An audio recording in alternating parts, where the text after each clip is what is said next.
बिस्मिल्लाहिर्रहमानिर्रहीम। हमारा जो फर्स्ट एमसीक्यूज है वो है which of the following is reversed keyword of C plus plus. तो इसमें जो हमारा करेक्ट ऑप्शन है वो है डिफाइन। ये एक रिवर्स्ड कीवर्ड है और सी प्लस प्लस का, जबकि ये रिमूव, ऐड और डेल ये जो है ये हमारे पास रिजर्व कीवर्ड नहीं है। सेकंड ऑप्शन है हमारे पास the depth of a complete binary tree is 6, number of its non leaf node will be. वो कह रहे हैं कि हमारे पास जो कंप्लीट बाइनरी ट्री है उसकी जो डेप्थ है वो 6 है, मतलब उसके जो टोटल लेवल है वो 6 है। तो उसकी जो नॉन लीफी नोड होंगे वो कितने होंगे। तो इसको मैं आपको अंडरस्टैंड करवाती हूँ। ये देखें हमारे पास ये जैसे कि लिखा हुआ है depth it is the longest path from the root to leaf node. Root node से लेके लीफ नोड तक ये जो हमारी डेप्थ लॉन्गेस्ट पाथ होता है उसको हम हाइट कहते हैं, उसकी यहाँ डेप्थ कहते हैं। अ depth of 6 means the tree has level numbered from 0 to 6। जैसे कि आपको पता है कि हमारी जो रूट नोड होती है, हमारी जो ट्री रूट नोड से स्टार्ट होती है, तो जो रूट होती है वो ज़ीरो से हम उसको ज़ीरो लेबल करते हैं। ज़ीरो से वो स्टार्ट होती है 1 2 3 4 5 6 और फिर वो सो ऑन आगे जाती है। तो हम 0 से लेकर 6 तक अगर टोटल काउंट करेंगे तो वो हमारे पास टोटल लेवल होंगे। तो इसका जो हमारे पास फार्मूला है total node in A complete binary tree वो ये है n इक्वल है 2d+1 - 1। तो d जो हमारे पास जो टोटल डेप्थ है वो 6 है, तो 6 + 1 हम करेंगे तो वो हमारे पास 2 की पावर 7 - 1 बन जाएगी। जब इसको हम सॉर्ट करेंगे तो 127 हमारे पास आ जाएगा टोटल नोड का। अब हम नॉन लीफ नोड का हमने करना है। तो वो the number of leaf node in A complete binary tree, leaf node हमारे पास जो होते हैं वो होते हैं 2d। तो 2d का हमारे पास 6 है, तो उसको जब हम सॉर्ट करेंगे तो 64 आ जाएगा। ये लीफ नोड का है हमारे पास, ठीक है। और जो हमारे पास नॉन लीफ नोड का है फार्मूला वो हमारे पास ये है लीफ नोड इक्वल है total node minus leaf node. Non leaf node equal है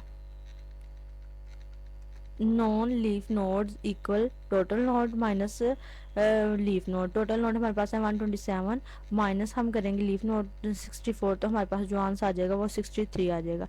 तो इसका जो फाइनल आंसर है वो है 63। तो ये इसमें जो मेन बात ये याद करने वाली है कि हमारी जो रूट नोड से स्टार्ट होती है हमारी ट्री और उसका लेवल 0 से स्टार्ट होता है। तो इसलिए अगर आपको वो 7 लेवल दें एमसीक्यूज में या पेपर में 8 लेवल दें तो आपने ये याद रखना है कि आपने 0 से स्टार्ट करना है। और ये इसका फार्मूला है टोटल नोड का, ये भी आप जहन में रख लें। और ये हमारा लीफ नोड का फार्मूला है, इसको भी आपने जहन में रखना है 2d। और जो हमारे पास नॉन लीफ नोड का फार्मूला है वो ये है। एक दफ़ा अगर आप करेंगे इसको हल तो वो इजी हो जाएगा। नेक्स्ट एमसीक्यूज है हमारे पास we can use reference symbol with dash data type any. हम इसको एनी किसी भी डाटा टाइप के साथ यूज कर सकते हैं। Recursion is performed with the help of stack data structure. ये जो हमारी रिकरियन होती है वो स्टैक डाटा स्ट्रक्चर के थ्रू इम्प्लीमेंट होती है, परफॉर्म होती है। Level order traversal of a binary tree can be implemented with queue data structure. Queue data structure के साथ इसलिए होता है क्योंकि ये फॉलो करता है FIFO rule, first in first out का। The function the following function is use for function call by int func है इंट रेफरेंस ए। तो वो जो इसमें वो कह रहे हैं कि reference indicate parameters are passed by reference. तो वो जो इंडिकेटर है वो पास ये ए जो है वो पास बाय रेफरेंस हो रहा है, रिटर्न ए।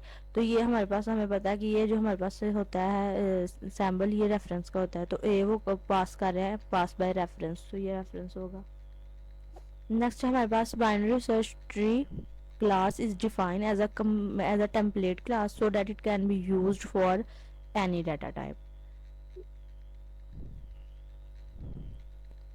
आगे हमारे पास एक कोड है what will be the output of the given C++ program hash include iostream using namespace std void func int reference pass by reference operator A है और इंट टेम्प हमारे पास 10 है। ए इसको साइन उन्होंने किया है टेम्प को और टेम्प ए है सी आउट टेम्प। तो अब ए इंट ए इक्वल 5 है, लेकिन यहाँ पर उन्होंने पास बाय रेफरेंस ए किया और उस ए जो है A is pass by reference updated to 10 हो गया। सो दैट्स वाई जो हमारा फंक्शन होगा जब हम इसको सी आउट करवाएंगे तो उसका जो आंसर आएगा वो 10 आएगा।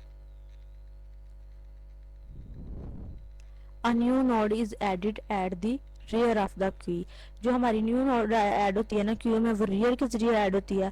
और जब कोई नोड डिलीट होती है हमारी क्यू से, तो फ्रंट से जो है ना डिलीट होती है। तो जो रियर होता है वो ऐड करने के लिए यूज होता है क्यू में, और जो होता है फ्रंट वो रिमूव करने के लिए होता है।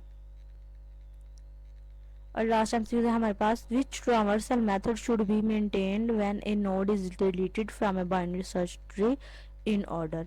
इन ऑर्डर ट्रावर्सल मेथड जो है ना वो मेंटेन करता है नोड को, क्योंकि वो एक इन ऑर्डर ऐसा एक ऑर्डर है जो हमारा लेफ्ट नोड से रूट नोड और फिर राइट नोड की तरफ जाता है, और उसका जो सीक्वेंस है वो बिल्कुल बरकरार रखता है।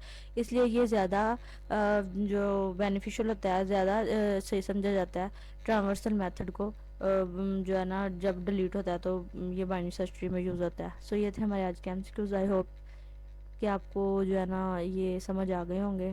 अगर फिर भी कोई क्वेश्चन है या कोई मुझसे कोई गलती है तो आप मुझे कमेंट में बता सकते हैं। मैं आपसे मिलूँगी नेक्स्ट वीडियो में, तब तक के लिए अल्लाह हाफिज़।